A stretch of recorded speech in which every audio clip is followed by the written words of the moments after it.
What's going on, family? This is Scrapbook Boxing Museum of the Forgotten Fisticuffs series. March 13th, 1993, Las Vegas Hilton.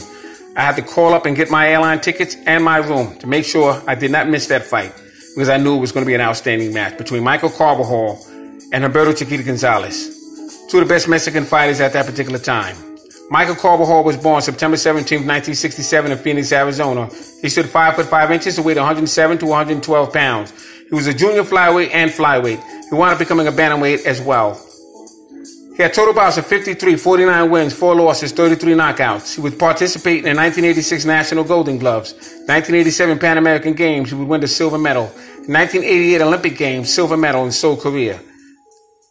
Michael Carbajal would win the IBF Flyweight Championship from a fighter by the name of Tilin.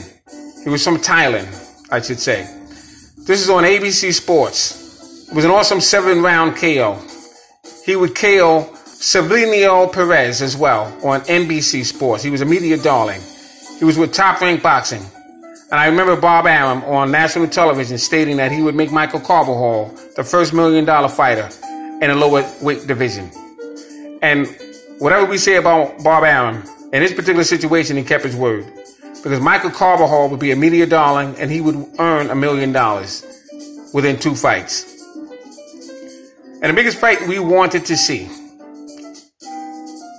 Humberto Gonzalez and Michael Carbajal, and we got it. It's a pay-per-view event. It's one of the best fights that year. Michael Carbajal would have the IBF, the Junior Flyweight Championship strap. He was 27-0. Humberto Gonzalez would have the WBC Junior Flyweight strap. And he was 35-1 with 25 knockouts. And what made it even more special was that Michael Buffer and Jimmy Lennon Jr. both announced the fight. Michael Buffer had some type of a deal with Michael Carbajal's fights. So he would call out Michael Carbajal and make sure that he was professionally addressed. And Jimmy Lennon Jr. would call out Humberto Gonzalez and make sure he was professionally addressed. And it was always funny to me because I wanted to see who would be the better announcer that night. And I got my wish. They both did it the same night. And I'm still trying to figure out who did a better job. But also you had Michael Carbajal saying that he would bet his entire purse on that fight. And Mills Lane was the referee that night. Let's get it on. So you had everything that night. So Humberto Gonzalez and Michael Carbajal would come out.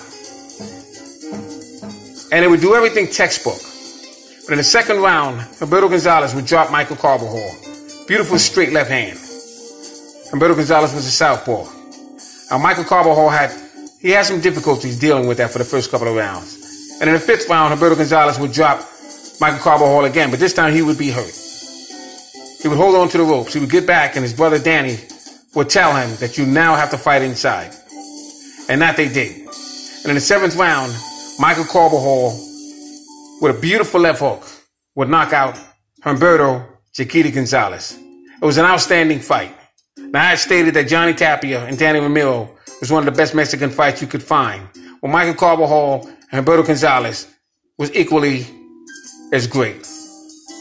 They didn't have the same vendetta towards one another. Michael Carbajal wanted to become a 5-time world champion, and eventually he would be. We wanted to also see him face a fighter by the name of Scotty the Bulldog Olsen. He was from Canada.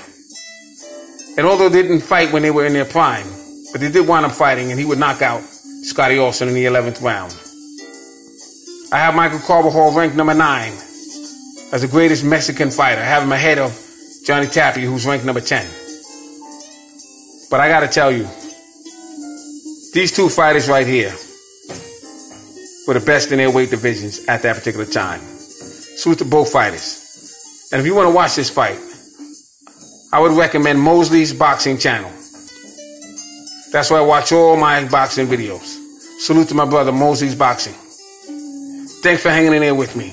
This is Scrapbook Boxing, Museum of the Forgotten Fisticuffs series. Thinking all great fights and all great fighters will never be forgotten on my channel. Michael Carbajal.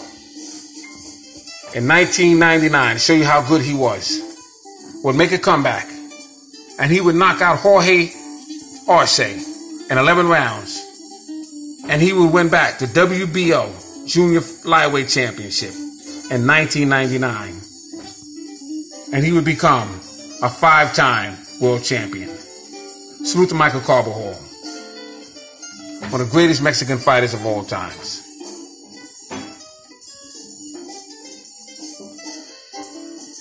And salute to Humberto Chiquita Gonzalez, outstanding fighter.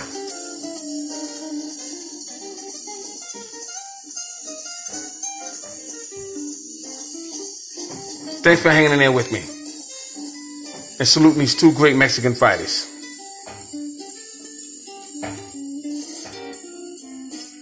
Salute.